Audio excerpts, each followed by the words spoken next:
بسم اللہ الرحمن الرحیم۔ السلام علیکم۔ فلسطینیوں کے ساتھ آج یکجہتی کا عالمی دن ہے۔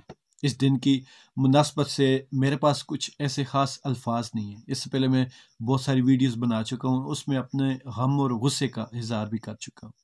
جس طرح اسلامی ممالک ہیں اور ان کے سربراہان ہیں، ان کو دیکھ کر تو کسی اچھے کی امید نہیں رکھی جا سکتی۔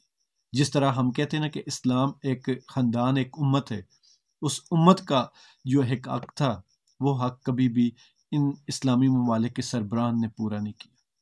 کبھی ایک ٹائم ایسا بھی تھا کہ خلافت ہوتی تھی، اور اس خلافت کے نیچے جتنے بھی اسلامی ممالک تھے وہ ایک تھے، اور خلیفہ کا فیصلہ سارے مانتے تھے۔ لیکن اس کے بعد خلافت کو توڑا گیا، اور یہ ہسٹری ہے خلافت کو کس نے توڑا۔ جس نے بھی خلافت کو توڑا وہ اسلام کا غدار ہے۔ اسی وجہ سے جب سے خلافت ٹوٹی ہے اس کے بعد مسلمان بکھر گئے۔ اب مسلمان دنیا میں تعداد میں تو بہت زیادہ ہیں، لیکن جس کو کہتے ہیں کہ پاور میں ہونا، وہ کہیں بھی نہیں۔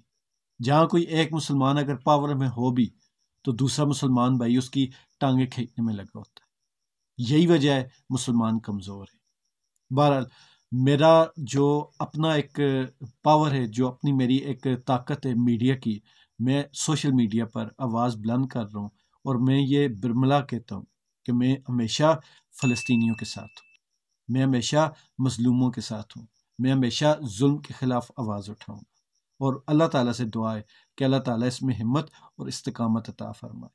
اور میری دعا ہے کہ اللہ تعالیٰ فلسطین اور کشمیر اور دنیا میں کہیں بھی جہاں بھی ظلم ہو رہا ہے تو مظلوموں کی مدد فرمائے، اور اللہ تعالیٰ ان سب کی مشکلیں آسان فرمائے۔ خوش رہیں، ایمان والی زندگی پائیں۔ اللہ تعالیٰ ہم سب کا حامی ناصر۔